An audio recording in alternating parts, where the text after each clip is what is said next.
Ladies and gentlemen, after 12 rounds of boxing, here are the score totals.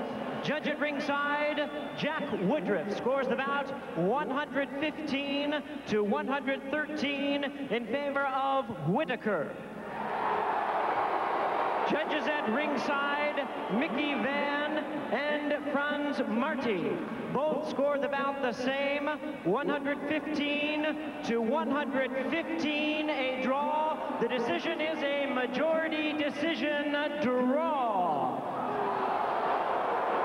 Well, I think everybody amongst the 75,000 at the Alamo Dome that night were as surprised as you and I were as to the outcome. And now we've had several chances to watch that fight all over again, and I'm even more convinced now, not only that Pernell Whitaker won the fight, but won it by even a bigger margin than I thought that night.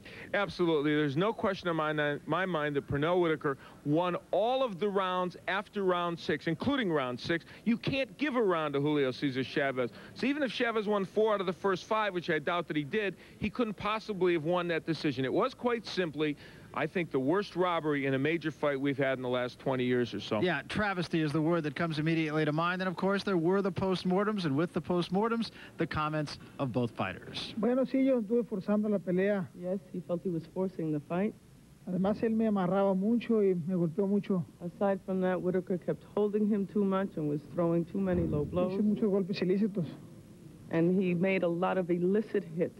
The fans was going to be my judge for this fight tonight. And I think the fans, I think if you take a toll, it would end up 90% Whitaker, 10% Chavez.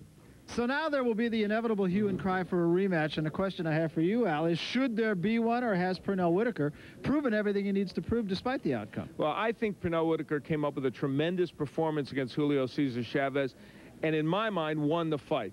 And I think that all of us have to be a little bit cynical about the possibility of a rematch. In other words, the same people are going to sanction it, the same people are going to promote it, maybe similar people are going to judge it. Why should you or I or anyone not be cynical about the outcome again? No, I think Pernell Whitaker proved, to me at least, that right now he is a better fighter than Julio Cesar Chavez. I'll accept that verdict. And it remains the story that will not die. Now Don King supposedly being investigated by the federal government. Jose Suleiman, there's kind of a mystery as to what happened to the cards from that fight. Nobody has seen them since that night of September 10th. It really is a story that goes on and on and on, and I think will for a while. Yeah, and I think I'm not one of those gloom and doom guys about boxing like a lot of people are, but I'll tell you what, this is a very bad black eye for the sport at a time when it hardly needs it. And that's a wrap for us. So an interesting night on September 10th at the Alamo Dome in San Antonio.